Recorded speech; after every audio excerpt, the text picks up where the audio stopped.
Carlos Nelson with the Kansas City Business Association, and tonight we have a guest, one of my, I would like to think one of my friends. Amen to that. Yeah, Mr. Crosby Kemper, who's over the Kansas City Library. And Crosby, welcome to the show. Carlos, good to be here.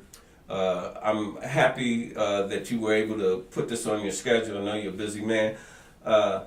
I want to talk about the library. I want to talk about economics. We'll talk about TIF. Tell me, what is your current opinion about the TIF tax? So, we've been working on this for a long time, and with the library's help, Councilman Lucas passed the Lucas Ordinance, Library and School District's help, and mental health levy, Bruce Eddy, etc. And it hasn't worked. It was supposed to limit them to taking only 75% of our money, and we keep seeing these 100% deals, 100% for 10 or 12 or 15 years, and then it goes down to 75 or 50.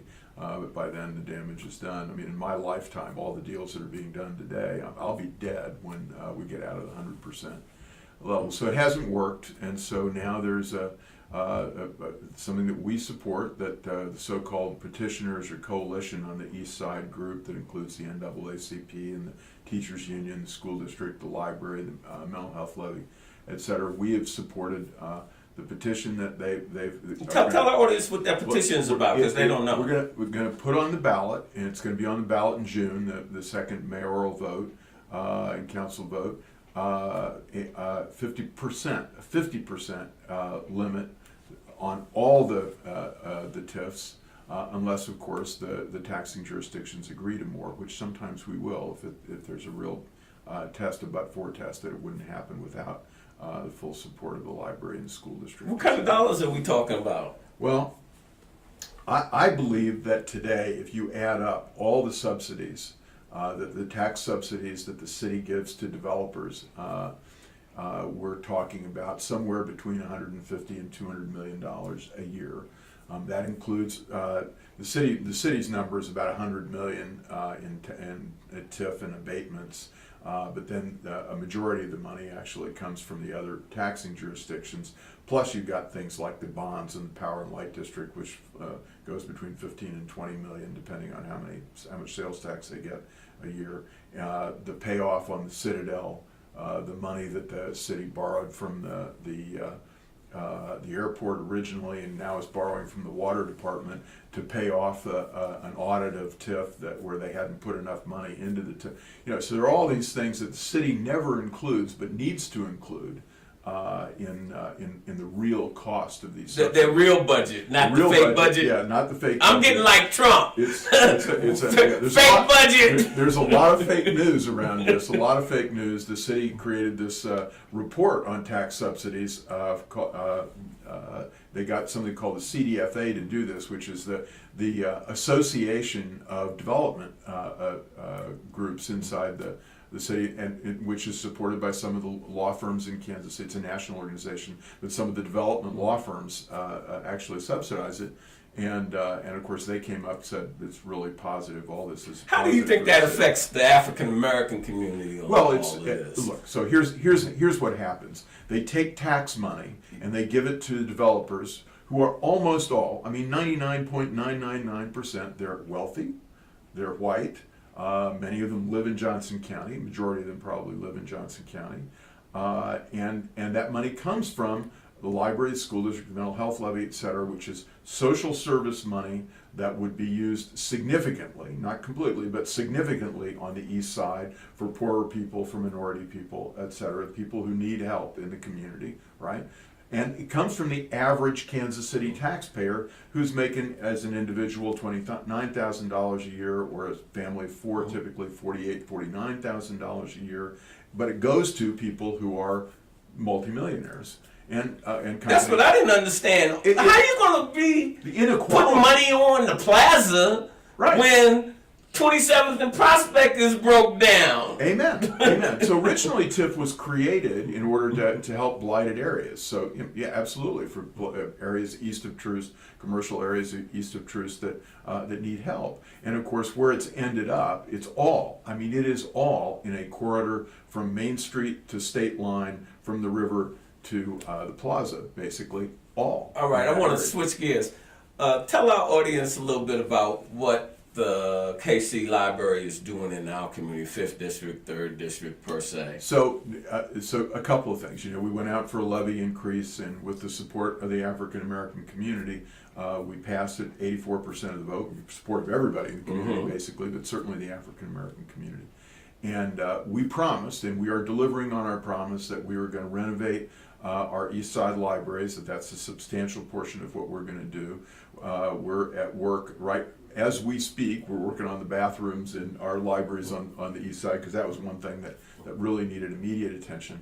We're about to do our Northeast Library, a major renovation that will be a multi-million-dollar renovation of it, and an addition of refugee and immigrant services, which serves particularly people of color, our immigrant friends from Central and Latin America in particular. And the Blueford Library is getting some renovation. The Southeast Library just did. That's what I wanted to say, why I brought that up, because I hadn't been in the Southeast Library. And when I was homeless, I used to always come to your libraries and do what I needed to do. But you've got a program there. I've seen cameras, all kinds. Digital media lab. There, talk to them. Lab, let them know what's going on. Are run by our heroes, Andre Ellis and Marcus Brown. And we're about to hire an additional employee for that. That, again, part of the levy money. We'll go to that, and that is, again, getting kids where they live, particularly focused on East Side kids, though it's open to everybody, and teaching them digital skills. That's what it's got audio visual stuff, cameras, and it's also maker space. Beautiful space. Public. If you get a chance, go up to 63rd Street Library. They've revamped that, and they're definitely in the digital age. Amen. And so we're doing more of that. We had a meeting there last week with some potential funders to expand that program, and we're expanding it with a mobile version to get to our other libraries, and that's a big part of our future. And so we're spending money on the East Side. That's number one. Coming out of our tax money, we're spending a substantial portion of it on the East Side. We'll see what happens in the April vote on the early childhood, but we're very focused on early childhood. Well, I still haven't decided. I told you this before, and I said this on Ruckus, that I haven't decided how I'm going to vote. I will say this: I think it's a huge mistake not to do this in partnership with the school districts. That's number one. Number two, we have an early childhood program right now run by Mark called Head Start, and we have not paid enough attention to what the results of that are. For my audience, he said, Mark, that's Mid-America Regional Council.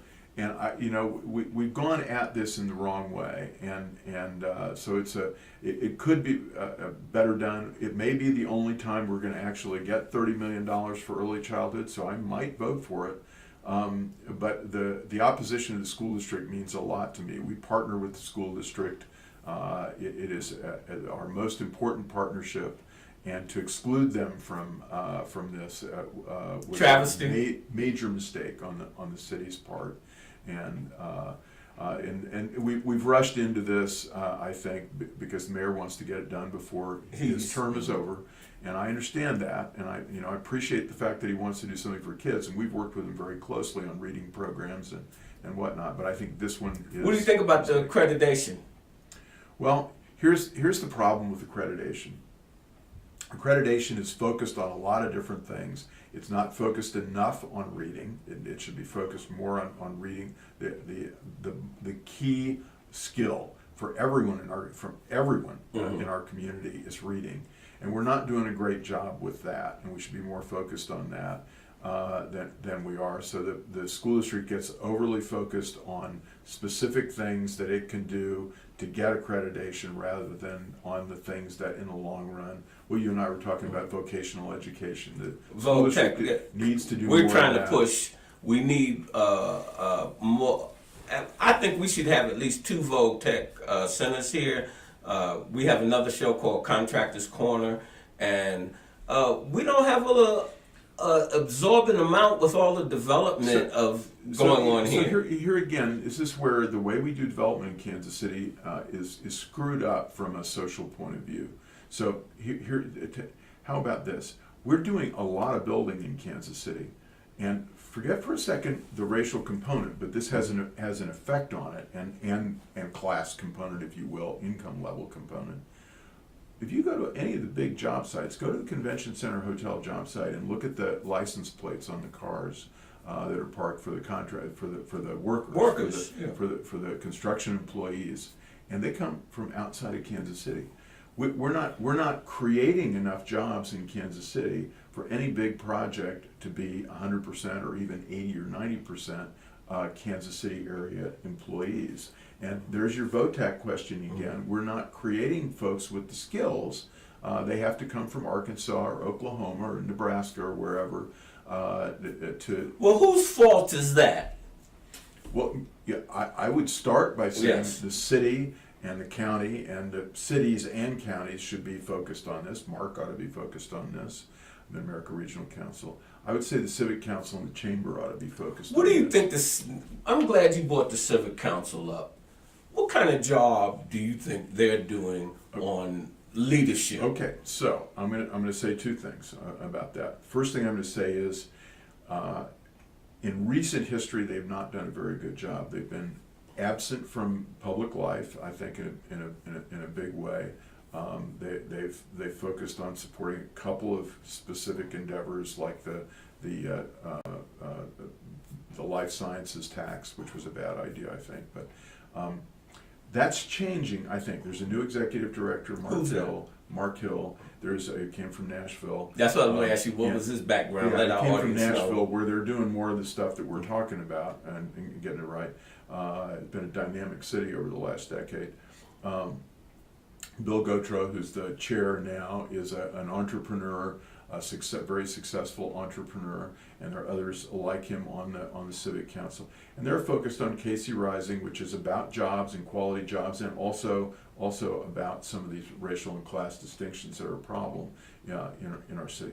So I think their focus is better. Bill, for instance, has been part of a group that the library and Dennis Strait of Gould Evans put together to look at small-scale development, a group called Strong Towns. Small-scale development, which will be better for small contractors, minority contractors, which will be better for street corner development, which we've got to focus on, as opposed to these huge projects. They're focused on the opportunity zone idea, which is make sure, unlike TIF, says it has to be done in the areas that need it. Well, now let me say this. 25 years ago, the Downtown Council, they were really involved in, if it was going to happen in Kansas City, they were going to be involved to an extent, Right.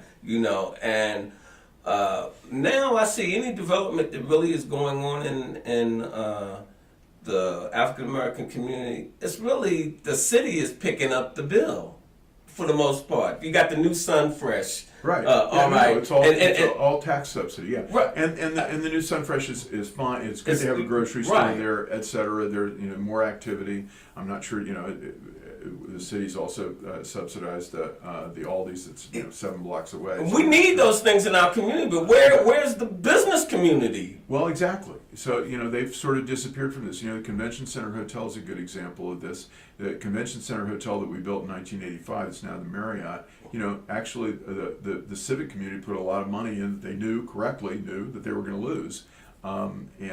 The Quality Hill development, which was an integrated development, and it was the first development downtown in 25 or 30 years, it was private money that was that knew it wasn't going to get a complete return on it, and there was some tax subsidy, but it wasn't massively subsidized. Now we only do things that are subsidized, and the developers are they're going to play the game that they'll try and be close to truth. They'll try, they're going to play that game periodically, but really almost all of it is in already developed areas that benefits people who already have money, not the people who don't. And this is what I really don't understand when we talk about changing the face of Kansas City and working in the African American community to change some things. How can the leadership feel that we can have a healthy Kansas City and an unhealthy African American community? I think Economically. they realize that you can't. I think that's true. There has been a change over 20 or 30 years. You look at the Time to Get It Right report. You look at various you look at the KC Rising metrics of the Civic Council, and they do believe it. But the problem is when we get down to, if you look at the current mayoral race, you look at the 8 candidates in the current mayoral race, all of the money, and not all of it, 70% of the money, 70% of the money comes from the people who benefit from these tax subsidies, right? One way or another, developers, development lawyers, construction companies, architecture and engineering firms, etc. 70% of the money. They're not evil. They're just they're doing things that are self-interest. They're doing business. But it's the civic, and the politicians, they're not evil. Again, the 3 African American East Side City Council members who are running are for mayor. At least 2 out of the 3 have taken a substantial amount of money from those guys. And so, consequently, they're in favor of continuing the tax subsidies, right? Okay, well, if we want to stop that, people have got to, number one, talk about it. They've got to talk about it. Number 2, the civic community's got to step in. Those folks on the Civic Council, those folks at the Chamber who really believe that we ought to do something for the East Side, have got to step in, and they've got to provide some money and some support of various kinds for the people who are standing up and saying, look, we got to do something about this. We've got to put some real rules on this. You know what the key is, what you just said from my perspective? You've got to support the people that are standing up for these issues. Amen. And I don't think that is been the current situation. You stand up for the situation and the people with money say, shut up. Right. And the people that represent you say, shut up, because they're being funded by those same people. Yeah. Well, so we just can't shut up anymore. We have to talk about this. There is going to be this 50% cap that the coalition, which includes the NAACP and the teachers union and the library and the school district, are going to put on the ballot in June that says 50%. Now, of course, the city can number one, they can go around it. They've already announced they're going to try and go around it with the Port Authority, so they're claiming as a state agency. Anytime you hear somebody at the city say the Port Authority is a state agency, all the members of the Port Authority board are local. They're appointed by the mayor. Anytime you hear them say it's a state agency, you call them on it. It's controlled by the city, and they should abide by the voters voting for a 50% cap. We'll see if that actually happens. That'll be a test of the civic community. It'll be a test of those of us in the community who speak up. We need more of you to do that. Because I think it'll pass, and I think the city will try and run around it, and I think there will be people who came from the east side of Kansas City and who look more like Carlos than they look like me, who are going to be on board for trying to run around the 50% cap. And that's what I want. You got to call them on it. I wanted to say, what do you have to say specifically to our African American community and our Hispanic community, coming from you over the library, been vigorously involved in educating our kids and seeing to it that they get a fair shake?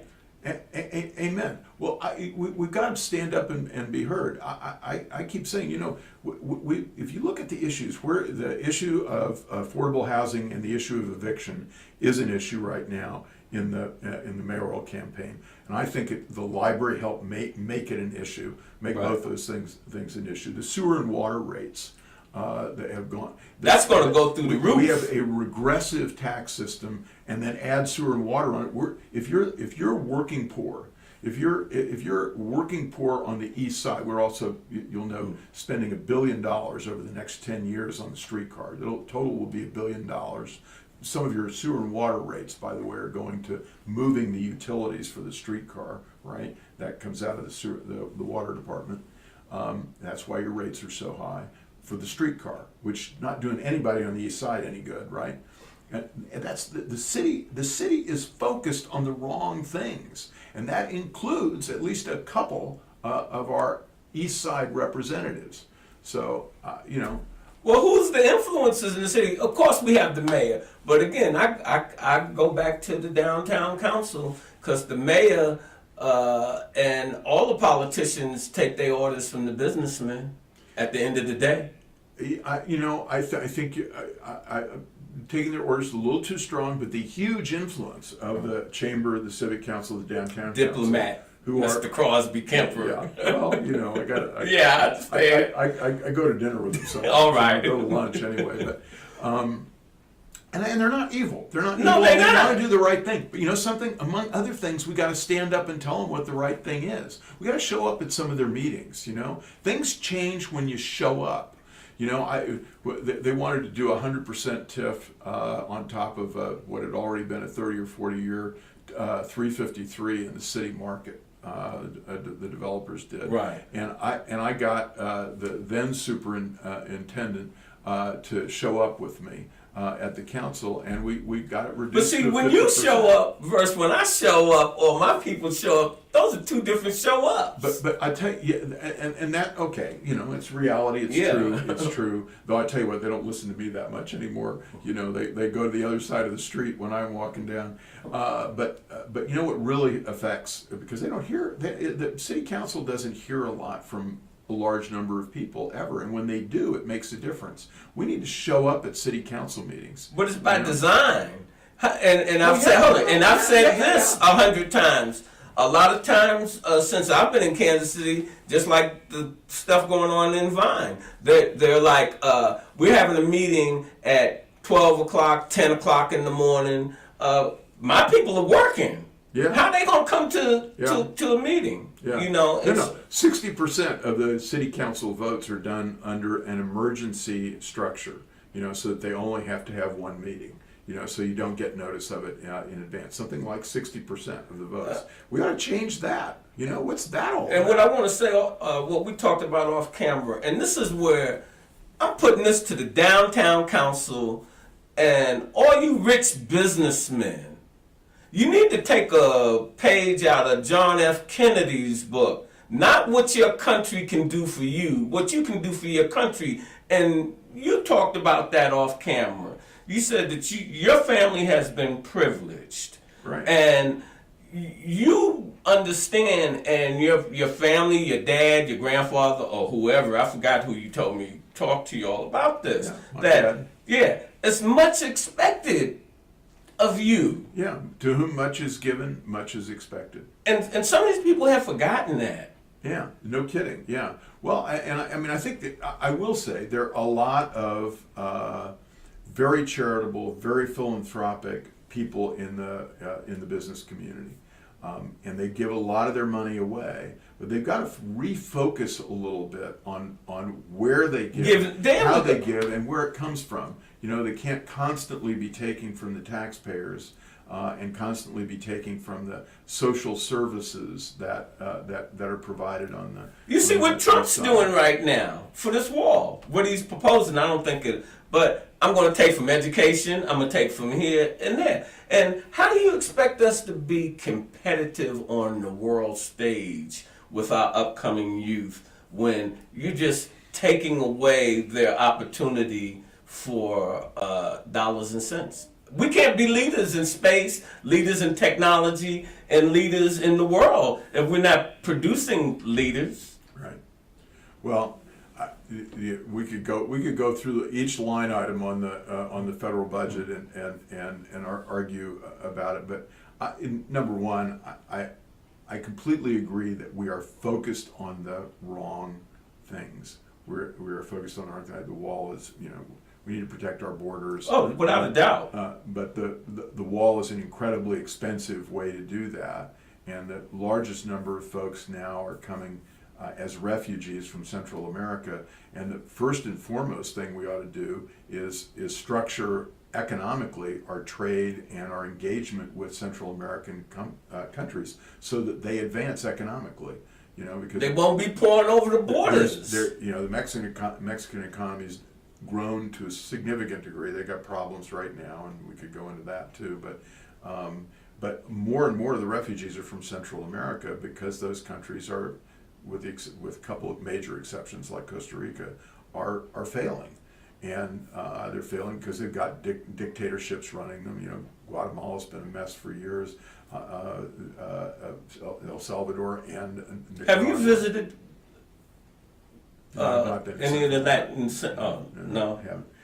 But I know a fair amount about it, and we've got to do that. That's how we solve the problem, and it's by advancing free markets, capitalism in those countries. And the rule of law is really important. The rule of law is really important, and that's the huge failure in Central America, is the rule of law. Again, excepting certain countries, Costa Rica being the most obvious, and that will stop the flood of refugees. But the refugees are fleeing from something, as opposed to most of our historic immigration, which has been fleeing to the United States to get better jobs and to advance the world. And there are ways that we can deal with that. The wall is the least important. Switch gears again. Where is our library standing now? I remember, I think it was 2 years ago, we had one of the best, or the best library system in the country.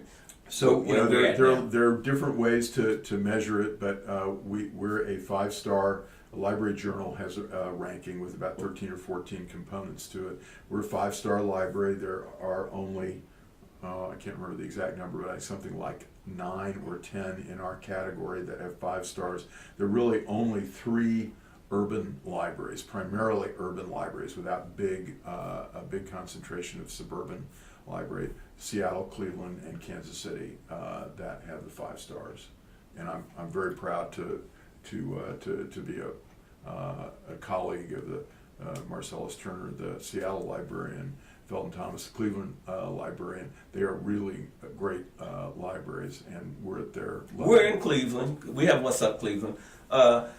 Is there anything that, in closing, that you would like to tell our audience specifically?